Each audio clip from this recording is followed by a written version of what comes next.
बिस्मिल्लाहिर्रहमानिर्रहीम। अस्सलाम वालेकुम नाज़रीन, आप यूट्यूब चैनल देख रहे हैं। मैं इमरान खान हूँ। फजलुर रहमान साहब की तकरीर जो है वो गले पड़ी हुई है सबके। फजलुर रहमान साहब के अपने भी गले पड़ी हुई है। उनके लोगों ने उनका बहुत साथ दिया। फजलुर रहमान साहब की पार्टी, उनके रहनुमा, उनके रिश्तेदार सारे उनके साथ खड़े हुए। सबसे ज़्यादा जो एतराज़ हो रहा है वो फजलुर रहमान साहब के एक जुमले पर हो रहा है। मुझे बहुत सारे लोगों ने पूछा कि जी आप बताएं ये जुमला ठीक है या गलत है। तो चले मैं अपना एनालिसिस भी आपको दे देता हूँ, क्योंकि मैं गुरेज कर रहा था इस चीज़ पे बात करने से। लेकिन क्योंकि बहुत सारे लोगों ने ये सवाल पूछा कि ये जो तकरीर में उनका एक जुमला है जिसमें वो कह रहे हैं कि अपने शहीदों का खून जो है वो हम पर एहसान ना चढ़ाओ। परवेज़ मुशर्रफ साहब का एक जुमला था कि भाई अगर फ़ौज में आए हो तो मरना मारना तो चलता ही रहता है। तो जब आप एक सिक्योरिटी फोर्स ज्वाइन करते हैं तो आपको इस बात का पहले दिन से अंदेशा होता है कि आपको गोली चलानी भी पड़ सकती है, आपके ऊपर गोली चल भी सकती है, आपको जान लेनी भी पड़ सकती है और आपकी जान जा भी सकती है। तो ये एक बड़ी रिस्की जॉब है जिसमें आपको ये सारा कुछ करना पड़ता है। तो यहां तक तो ये बात ठीक है। मैं आपको सिर्फ एक वाकया सुनाता हूं, उससे आपको चीज़ों का आइडिया हो जाएगा। ये बात है 2013-14 की बात है। मैं सियाचिन गया था। वहाँ जो मेरे एक प्रोड्यूसर थे उनके साथ एक फौजी मेजर था, उसकी बहस हो गई। और बहस इस बात पे हुई कि जनाब ये जो पहाड़ हैं पीछे जो इंडिया के कब्जे में है, इन पे पाकिस्तान का कब्जा होना चाहिए था। तो इंडिया ने आपसे ये छीन लिए और आप आज तक वापस नहीं ले पाए। इस बात के ऊपर वो आपस में बहस कर रहे थे। तो वो मेजर साहब बहुत जज्बाती हो गए और उन्होंने जज्बाती होकर कहना शुरू कर दिया कि हम यहाँ पे जाने दे रहे हैं, हम यहाँ पे कुर्बानी दे रहे हैं और आप हमें बातें सुनाते हैं। उन्होंने कहा जी देखें, मैंने आपसे पूछा कि क्या हमारा कब्जा यहाँ तक होना चाहिए था या इससे आगे भी ज़मीन हमारे पास होनी चाहिए थी। तो आप इसका जवाब देने की बजाय मेरे ऊपर अटैक कर रहे हैं। तो ये तो आप तस्लीम करें ना कि बहुत सारा एरिया जो सियाचिन का पाकिस्तान का था वो इंडिया ले गया। कम से कम यहाँ तक तो आप मान लें कि आपकी गफलत की वजह से बहुत सारा एरिया चला गया, फिर आगे बढ़ जाते हैं। तो वो मेजर साहब ने मेरी तरफ देख के एक सवाल पूछा कि आप बताएं इमरान साहब, कोई 30-40 हज़ार के लिए, 50 हज़ार के लिए कोई अपनी जान देता है? 40-50 हज़ार की नौकरी के लिए? तो मैंने उन्हें जो जवाब दिया वही जवाब मैं यहाँ पे आप सारों को दे देता हूँ।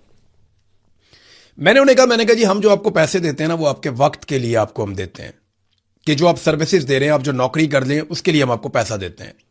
जैसा हम डाकिये को देते हैं, जैसा हम टीचर को देते हैं, जैसा हम पुलिस वाले को देते हैं, जैसा हम बाकी सेक्रेटेरिएट में काम करने वाले मुलाजमीन को देते हैं, ऐसे हम आपको भी तनख्वाह देते हैं।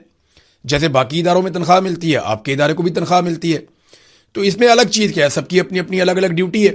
वो कहते हैं लेकिन आप बताएं कि कोई अपनी जान देता है इतने पैसों के लिए? तो मैंने कहा देखें, चाहे आपके इदारे का आदमी हो चाहे किसी भी इदारे का आदमी हो, जो भी अपनी जान देता है ना उसके बदले में हम उसे पैसे नहीं देते, उसके बदले में हम उसे इज्जत देते हैं, उसके बदले में हम उसे प्यार देते हैं। और यही एक कौम दे सकती है अपने शहीद को। तो फिर मेजर साहब के पास कोई जवाब नहीं था उसके बाद, और ना उनके पास पूछने के लिए कोई सवाल था। तो ये जो सिक्योरिटी फोर्सेज हैं ये तनख्वाह लेकर काम करती हैं, ये बात बिल्कुल ठीक है फजलुर रहमान साहब की, उन्होंने गलत बात नहीं की। लेकिन जब ये लोग शहीद हो जाते हैं तो कौम इसके बदले में उन्हें प्यार करती है, कौम इसके बदले में उनका एहतराम करती है। और यही एक प्यार और एहतराम है, और ये एक जज्बा यही होता है ना कि मैं अपनी कौम के लिए जान दे रहा हूँ, मेरी कौम मुझे याद रखेगी, मैं हमेशा अपनी कौम की नज़रों में जिंदा रहूंगा, मेरे खानदान वाले मेरे पे फख्र करेंगे। यही एक बात होती है ना जो आप लड़ते हैं। कोई भी लड़ाई आप जब लड़ते हैं तो आपको ये होता है मैं अपनी कौम के लिए, अपने लोगों के लिए लड़ रहा हूँ। अरशद शरीफ के दिमाग में भी यही था ना कि मैं अपनी कौम के लिए आवाज़ उठा रहा हूँ, आने वाली नस्लों के लिए आवाज़ उठा रहा हूँ, लोग मुझे याद रखेंगे। आज लोग अरशद शरीफ को याद भी रखते हैं, प्यार भी करते हैं। लेकिन देखिए मसला तब पैदा होता है जब आप अपने ही लोगों को मारना शुरू हो जाते हैं। तो फिर लोगों को गिले शिकवे याद रहते हैं, कुर्बानियां लोग भूल जाते हैं। और यही इस वक्त पाकिस्तान में इदारों के साथ हो रहा है। ऐसा नहीं है कि इदारों ने कुर्बानियां दी, पुलिस ने सबसे ज्यादा कुर्बानियां दी हैं।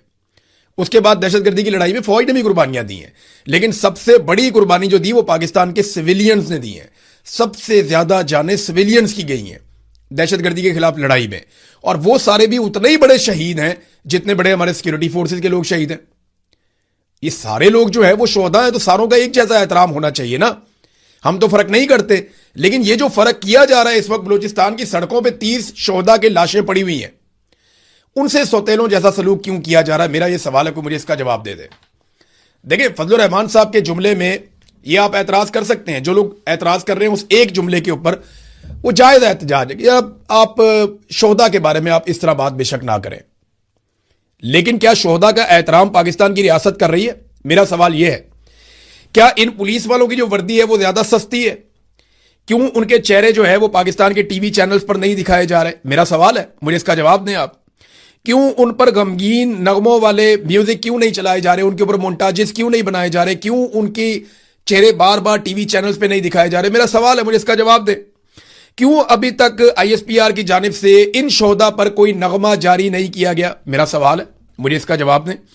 क्यों अभी तक नेशनल मीडिया को जाए वकुआ पर नहीं ले जाया गया? मेरा सवाल है ना, मुझे इसका जवाब दें। अभी तक क्यों वॉर रूम नहीं बनाकर दिखाए गए मीडिया के ऊपर, जो हमेशा बनाकर दिखाए जाते हैं? क्या ये जो पुलिस वाले हैं इनकी वर्दी सस्ती है, या ये कौम के बेटे नहीं है, या इनका खून सस्ता है? मेरा सवाल है ना, देखें, जब शहीद की इज्जत होगी तो सबकी इज्जत होगी। चाहे कोई बॉर्डर के ऊपर शहीद हो जाए, चाहे कोई दहशतगर्दों से लड़ता हुआ शहीद हो जाए, चाहे कोई अपनी दुकान पे बैठा हुआ अपना कारोबार करने के लिए गया, वहां पे कोई धमाका करके उसको शहीद कर दे, तो ये सारे शहीद हैं हमारे लिए, सारे मोहतरम है। चाहे अरशद शरीफ दियारे गैर में शहीद हो जाए, कीनिया की सरजमीन पे मारा जाए, वो भी हमारे लिए शहीद है, वो भी हमारे लिए उतना ही मोहतरम है, मोतबर है, बल्कि वो ज्यादा अहमियत इसलिए रखता है कि उसकी कोई लड़ने की ट्रेनिंग नहीं थी, वो पूरी कौम के लिए आवाज उठा रहा था, अकेला वहां पे पड़ा हुआ था दियारे गैर में, वहां पे शहीद हो गया, तो उसकी भी उतनी इज्जत होनी चाहिए। मेरा यह सवाल है कि क्यों अभी तक शोहदा के लवाहिकीन और उनके वारिसान के इंटरव्यू टीवी चैनल पे नहीं दिखाए जा रहे? क्या ये वर्दी इतनी सस्ती है कि आप नहीं दिखाएंगे? इनके साथ सौतेलों जैसा सलूक आप करेंगे तो आप खुद कंट्रोवर्सी में जा रहे हैं। पाकिस्तान के इदारे एक तफरीक पैदा कर रहे हैं जो नहीं होनी चाहिए। ये क्या वजह सिर्फ ये है कि ये आपके अजाइम या आपके मकासद के रास्ते में नहीं मारे गए, या ये सस्ते लोग थे, या इनका खून सस्ता था?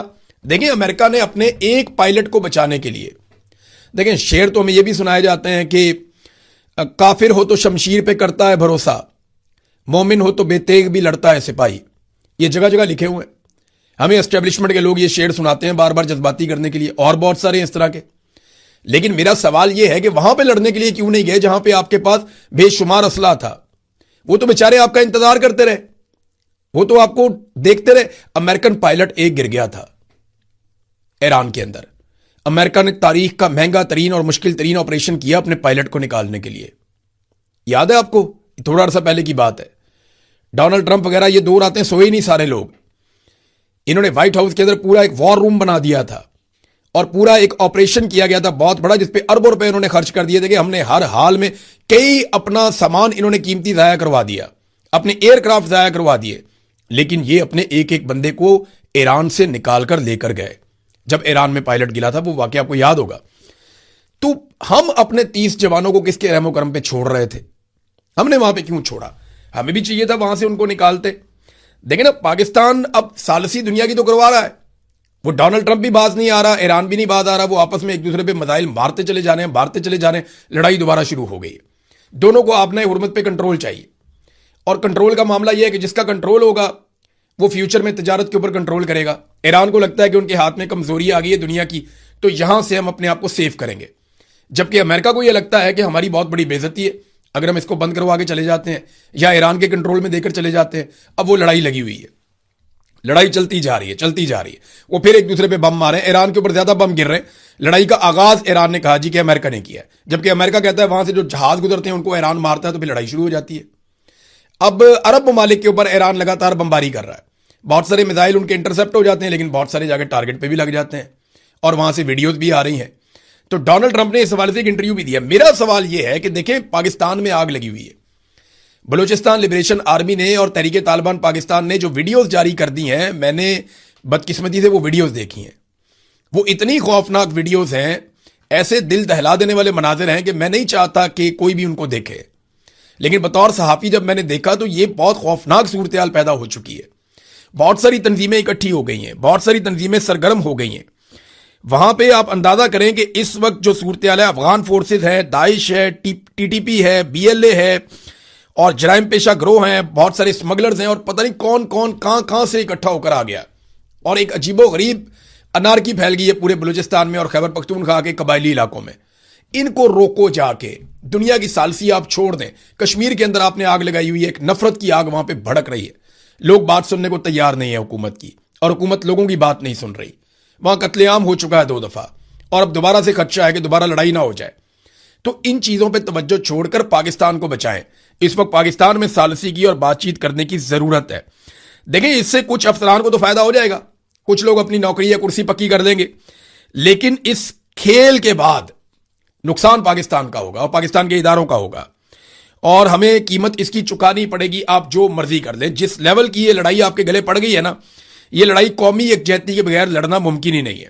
عمران خان کو، مہرنگ بلوچ کو آپ کو باہر نکالنا پڑے گا، سیاسی قیدیوں کو باہر نکالنا پڑے گا، ان کے ساتھ بات چیت کرنی پڑے گی. قومی لشکر بنانے کی بجائے آپ کو قوم کی بات سننی پڑے گی.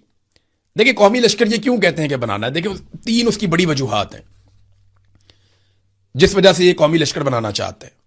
نمبر 1 وجہ یہ ہے کہ عوامی سطح پر کوئی بھی آپریشن ہوتا ہے تو مکمل طور پہ تعاون چاہیے. تعاون بالکل نہیں ہے، عوامی حمایت بالکل نہیں ہے کسی بھی آپریشن کے ساتھ.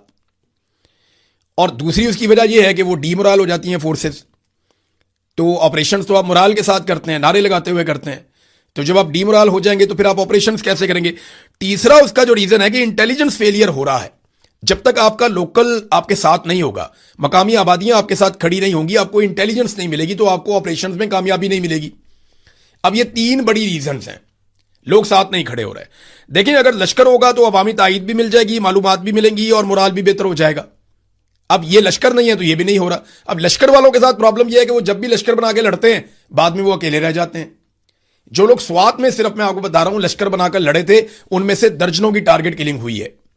اور بہت سارے سردار جو فرنٹ پہ لیڈ کر رہے تھے اور ٹی ٹی پی کے ساتھ لڑ رہے تھے، بعد میں ٹی ٹی پی کے ساتھ تو معاملہ طے کر لیے جنرل باجوہ نے آگے ٹی ٹی پی کے ساتھ معاملہ طے کر لیے. اور وہ جو لوگ لڑتے رہے وہ بیچارے اپنے گھروں میں سے، دیکھیں نا فوج تو ایک ادارہ ہے، ان کے پاس سیکیورٹی ہے، ان کے پاس پورا انتظام ہے، بختر بند گاڑیاں ہیں، بلٹ پروف گاڑیاں ہیں، جدید ویپنز ہیں، ٹینکس ہیں، ہیلی کاپٹرز ہیں، جیٹس ہیں، ہر چیز ہے ان کے پاس. بہت بڑی نفری بھی ہے، ہر وقت مسلح افراد ساتھ رہتے ہیں، ان کے ہتھیار بند لوگ رہتے ہیں، وہ ہمیشہ تیار رہتے ہیں. لیکن یہ جو لشکر ہے ان میں کوئی تاجر ہے، کوئی ان میں زمیندار ہے، کوئی ان میں چھوٹا سردار ہے، کوئی ان میں بڑا سردار ہے، کوئی ان میں دکاندار ہے. اب یہ لوگ لشکر بنا کے لڑنے کے لیے آ جاتے ہیں، بعد میں تو انہوں نے اپنی دکانوں پہ، اپنے کاروباروں میں یا اپنے حجروں میں جا کے بیٹھنا ہے. یہ تو ہر وقت اس طرح مسلح نہیں رہ سکتے. اور جب یہ غیر مسلح ہوتے ہیں ان کی ٹارگٹ کلنگ ہوتی ہے. اور جنرل باجوہ نے جیسے آ کر صلح کر لی، کل کو ایک اور آئے گا آ کے ان کے ساتھ صلح کر لے گا، لشکر انہیں مارے گا، بعد میں آ کے صلح کر لے گا، صلح ہو جائے گی، وہ ان کی ٹارگٹ کلنگ کریں گے. وہ قبائل آپس میں کئی دہائیوں تک پھر لڑتے رہیں گے. یہ بڑی بدقسمتی ہے اور اس وجہ سے فضل الرحمان صاحب نے کہا کہ نہیں، یہ نہیں ہونا چاہیے. بہرحال فضل الرحمان صاحب پہ بہت ٹکا کر تنقید ہوئی ہے اور فضل الرحمان صاحب کا موقف زیادہ تر جو ہے ان کی بات وہ ٹھیک ہے، ان کی بات غلط نہیں ہے. لیکن ان کی مزاحمت کی وجہ جو ہے نا فضل الرحمان صاحب کی، وہ کبھی بھی اصولی نہیں ہوتی. ان کی مزاحمت کی وجہ زیادہ تر وصولی ہوتی ہے اور فضل الرحمان صاحب وصولی کر لیتے ہوتے ہیں. فضل الرحمان صاحب کو یہ نظر آ رہا ہے کہ یہ سیٹ اپ نہیں چل رہا اور پاکستان کو ایک نئے الیکشن کی طرف جانا پڑے گا. اور جب بھی کوئی عمران خان صاحب سے بات کرے گا، جو اب نظر آ رہا ہے کہ اس کے بغیر گزارا کوئی نہیں ہے، تو الیکشن کی طرف ہی جانا پڑے گا. اور الیکشن میں اسی پولیٹیکل پارٹی کو ووٹ ملے گا جو اینٹی اسٹیبلشمنٹ بیانیاں بنائے گی. تو فضل الرحمان صاحب نے اینٹی اسٹیبلشمنٹ بیانیاں بنا لی ہے. اور فضل الرحمان صاحب کے بعد یہ سہولت بھی ہے کہ وہ جب چاہیں اینٹی اسٹیبلشمنٹ بیانیے سے واپس بھی آ سکتے ہیں. یعنی ان کی پولیٹیکل پارٹی میں فضل الرحمان صاحب کی وہاں جمہوریت نہیں ہے. ایسا نہیں ہے کہ فضل الرحمان صاحب نے ایک بات کہہ دی تو ساری پارٹی ساتھ کھڑی ہو گئی اور جب انہوں نے دوسری بات کی تو پارٹی خلاف ہوگی. وہ نہیں ہوتا. وہ عمران خان صاحب کی پارٹی میں ہوتا ہے، پیپلز پارٹی میں بھی ہوتا تھا، اب نہیں ہوتا. لیکن یہاں فضل الرحمان صاحب کو تو ستے خیرہ، وہ اگر کل کو یہ کہہ دیں کہ جی میں خود لشکر بنا رہا ہوں تو اس سے کوئی فرق نہیں پڑے گا. ان کی پارٹی ان کو کہے گی ٹھیک ہے جی فضل الرحمان صاحب اوکے کرو، تو ان کو مخالفت کا سامنا نہیں کرنا پڑے گا. انکنڈیشنل سپورٹ رہتی ہے فضل الرحمان صاحب کے پاس. وہ ان کی پارٹی میں ایک جس کو کلٹ عمران خان کو کہتے ہیں نا، ایکچولی ان پولیٹیکل پارٹیز میں چھوٹے چھوٹے یہ کلٹ موجود ہیں.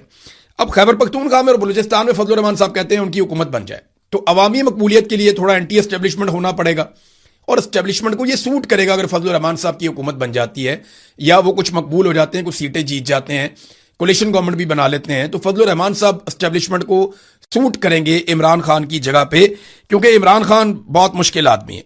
اور دیکھیں جو لشکر بنانے کی بات ہوئی نا، وہ فضل الرحمان صاحب سے کسی نے نہیں کہا کہ لشکر بناؤ. فضل الرحمان صاحب کی پارٹی کے کچھ لوگ ہیں جو اسٹیبلشمنٹ کے بہت قریب ہیں پہلے ہی، ان لوگوں کو یہ کہا گیا ہے کہ آپ لوگ لشکر بنائیں. میں ان لوگوں کے نام بھی جانتا ہوں جن کو کہا گیا کہ لشکر بنائیں، اور ان لوگوں نے فضل الرحمان صاحب کو یہ بات بتائی اور وہ لشکر بنا بھی لیں گے کیونکہ ان کی ایسی حیثیت ہے. اس سے پہلے یہ وہی لوگ ہیں جو آئینی ترمیم ہو رہی تھی اس وقت بھی فضل الرحمان صاحب سے باغی ہو رہے تھے، تو یہ لوگ اسٹیبلشمنٹ کی زیادہ بات مانیں گے، فضل الرحمان صاحب کی یہ لوگ بات نہیں مانیں گے. اچھا، فضل الرحمان صاحب نے ایک نیا بیان بھی جاری کر دیا ہے اور اس بیان میں جو فضل الرحمان صاحب کی باڈی لینگویج ہے نا، وہ اس میں کچھ گھبراہٹ نظر آ رہی تھی. میں نے پہلی دفعہ دیکھا کہ فضل الرحمان صاحب تھوڑا سا پریشان، ان کے چہرے پہ پریشانی نظر آ رہی تھی क्योंकि बहुत तनकीद हुई फजलुर रहमान साहब पे, उनकी माजी में तारीफें करने वाले लोगों ने भी तनकीदें की और एस्टेब्लिशमेंट ने अपने सारे कारतूस चला दिए फजलुर रहमान साहब के ऊपर। दूसरी तरफ जो फजलुर रहमान साहब खुद हैं वो अवामी सतह पर ट्रेंडिंग कर रहे हैं। अब उन्होंने ये फैसला करना है कि उन्होंने अवाम के साथ खड़े होना है या वापस एस्टेब्लिशमेंट के कैंप में जाना है। इस वक्त जो टॉप 5 ट्रेंड चल रहे हैं उनमें एक है मौलाना की ललकार, दूसरा चल रहा है प्रोपेगेंडा छोड़ो अमन दो, तीसरा चल रहा है लश्कर नहीं खुद लड़ो, चौथा चल रहा है कि नेशन स्टैंड विद मौलाना और पांचवा चल रहा है मौलाना कदम बढ़ाओ। तो ये इस किस्म के 5 ट्रेंड जो हैं वो टॉप पे मौलाना फजलुर रहमान के चल रहे हैं। तो इन्होंने बड़ी कोशिश भी की कि मौलाना फजलुर रहमान के ट्रेंड खत्म किए जाएं और इस सिलसिले में ऐसे बेवकूफ़ लोग भी हैं हुकूमत में जिन्होंने मार्केटिंग कंपनियों से रब्ता कर लिया। तो उन्होंने कहा जी हमारा इससे क्या ताल्लुक है, ये हम नहीं कर सकते, ये आप पीटीए से जाके बात करें या आप ट्विटर से बात करें या आप इसको और तरीके से देखें, हमारा इसमें कोई ताल्लुक नहीं है।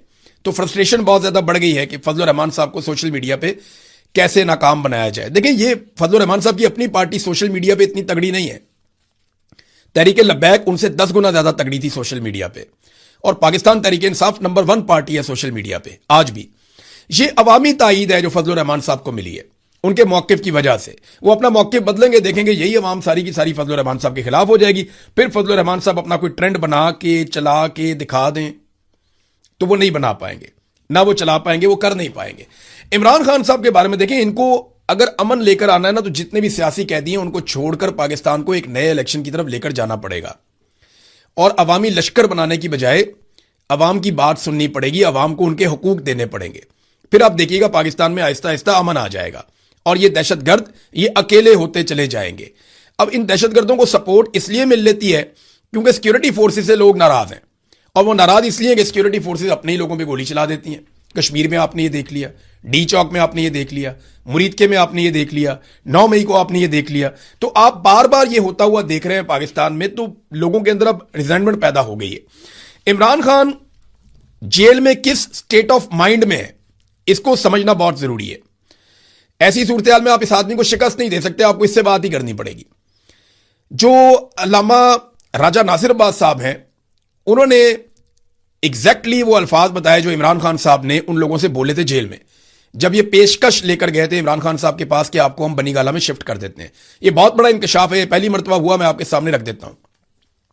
पहले इसके बारे में खबरें आती रही हैं लेकिन बड़ी क्लैरिटी के साथ उन्होंने वो पूरा माहौल बताया जिसमें वो गए थे। उन्होंने कहा जी हम 5-6 लोग गए थे, सलमान अकरम राजा थे, अली अमीन गंडापुर थे, साहबजादा हामिद रजा थे, वो भी बेचारे बेगुनाह जेल में कैद हैं। साहबजादा हामिद रजा एक मुहब्बे वतन पाकिस्तानी है, देखिए उसको जेल में डाला हुआ सिर्फ इसलिए कि तुम इमरान खान की मुखालफत क्यों नहीं करते, और वो भी सजा काट रहे हैं बीमार होने के बावजूद। उनकी कभी मुलाकातें बंद कर देते हैं, कभी उनका इलाज नहीं करवाते, तो उनके साथ सख्त ज्यादती की जा रही है साहबजादा हामिद रजा साहब के साथ भी। तो इमरान खान ने इन लोगों को क्या कहा था जाते ही? इमरान खान ने कहा कि पहले मेरी बात सुनो, मैंने बनीगाला नहीं जाना है, मैंने कोई कंप्रोमाइज नहीं करना है, मेरे साथ वाले लोग जो एक जुमला लिखकर दे देते हैं बाहर आ जाते हैं वो जेल में रहें, और मैं जनाबे वाला डील करके तो जाकर उधर बैठ जाऊं, मैं नहीं जाऊंगा। और ये जेल मेरे लिए अल्लाह की नेमत है। मैं पहले मेरे पास इतना वक्त नहीं होता था, कुरान पढ़ता हूं तो पहले एक तर्जुमा, अभी मेरे पास कई तर्जुमे हैं या तफसीरें हैं, मुझे अब सही से वो कहते हैं याद नहीं है, लेकिन 4-5 की उन्होंने बात की थी। वो कहते हैं मैं दुआ करता हूं, पहले नमाज जल्दी जल्दी पढ़ता था, अब इत्मीनान से नमाज पढ़ता हूं, किताबें पढ़ता हूं, ये जेल मेरे लिए अल्लाह की नेमत है। ये जनाब सेनेट के अंदर जो कायदे हिज़्ब इख्तलाफ हैं, अल्लामा राजा नासिर अब्बास साहब वो ये कह रहे हैं कि इमरान खान साहब इस स्टेट ऑफ माइंड में जेल के अंदर। मैं क्योंकि कैदे तन्हाई काट के आया हूं ना 5 महीने, तो मैं आपको बताता हूं जब आप इस स्टेट ऑफ माइंड में चले जाते हैं तो अल्लाह ताला आपके दिल में इत्मीनान डाल देता है। फिर आपके ऊपर कोई टॉर्चर करे, कोई बदतमीजी करे, कोई कुछ भी करे, तो आपको लगता है ठीक है जो है ये है, मेरा अल्लाह तो देख रहा है ना, तो मैं अपने अल्लाह के साथ अपना ताल्लुक जोड़ लेता हूं। ये होता है आपके साथ। इमरान खान साहब वहां पे बैठे हैं, इनको मुसीबत पड़ेगी, यही जाके इमरान खान से बात करेंगे, और देख लीजिएगा इनको इमरान खान से बात करनी पड़ेगी, उसे फ्री एंड फेयर इलेक्शन का वादा भी देना पड़ेगा। तो नाज़रीन, फजलुर रहमान साहब का जो स्टेटमेंट जिसके बारे में मैं आपको बता रहा था, ज्वाइंट अवामी एक्शन कमेटी के बारे में उन्होंने बयान जारी कर दिया गैर मुतवक्के तौर पर, और उन्होंने कहा जी कि मैं उनसे अपील करता हूं कुछ दिन और सब्र कर लें, हमें चंद दिन की और मोहलत दे दें। मेरी बिलावल से बात हुई है और बिलावल ने भी कहा, वो कंफ्यूज भी हैं कि क्या करना है, कैसे करना है, वो कोशिश भी कर रहे हैं।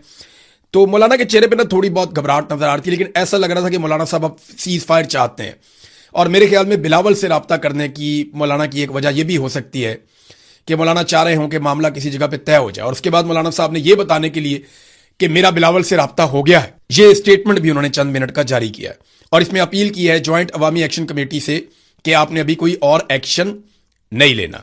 लेकिन फजलुर रहमान साहब अभी तक ज्वाइंट अवामी एक्शन कमेटी से मुलाकात नहीं कर पाए, उन लोगों के बीच में नहीं गए। बहुत सारे रहनुमा वहां पे गए, बहुत सारे लोगों ने जाकर उनसे मुलाकातें की, लेकिन मौलाना फजलुर रहमान साहब अभी तक जाकर मुलाकात नहीं कर पाए। हाँ, बिलावल पहुंच गए मुजफ्फराबाद और बिलावल और मौलाना फजलुर रहमान साहब जो हैं वो मिलकर इलेक्शन लड़ रहे हैं आजाद कश्मीर में। अगर एस्टेब्लिशमेंट बहुत ज्यादा गुस्से में रही और मौलाना फजलुर रहमान साहब वाकई डट गए तो फिर याद रखिएगा कि मौलाना फजलुर रहमान साहब को आजाद कश्मीर में पाकिस्तान पीपल्स पार्टी अकेला छोड़ेगी और वो जो एक अलायंस बनाया गया है वो अलायंस खत्म हो जाएगा। लेकिन देखते हैं ये होता है या नहीं होता। मौलाना साहब नॉर्मली अच्छी डील करने के आदी हैं और अच्छी डील करने में महारत रखते हैं। उम्मीद है कि मौलाना साहब हमेशा की तरह एक डील कर पाएंगे। नाज़रीन, जाते जाते एक छोटी सी खबर आपको मैं देता हूं। सऊदी अरब ने एशियाई ममालिक को खरीदारी करने की सूरत में $11 फी बैरल तक का रिलीफ दिया है। ठीक ठाक रिलीफ है, $11 फी बैरल तक का रिलीफ दिया है पेट्रोल में सऊदी अरब ने। हमारा ज्यादातर जो तेल है वो सऊदी अरब से आता है, लेकिन हराम है कि हुकूमत ने एक पैसे का भी रिलीफ पाकिस्तानियों को दिया हो। सऊदी अरब एशियाई ममालिक को रिलीफ दे रहा है, लाजमी बात है हमें तो जरूर मिलेगा, क्योंकि हम तो जनाब सऊदी अरब में फौज भी भेज चुके हैं, दिफाई मुआहदा भी कर चुके हैं और आज तक कौम को बताया भी नहीं कि हमने मुआहदा किया क्या है। लेकिन अच्छी बात है, रिलीफ तो सऊदी अरब ने जरूर दिया होगा, लेकिन पाकिस्तानी अवाम को टके का रिलीफ इन्होंने नहीं दिया, बल्कि उल्टा अवाम की इन्होंने जेबें काटी हैं। अब तक के लिए इतनी, अपना ख्याल रखिएगा, अपने चैनल का भी। अल्लाह हाफिज।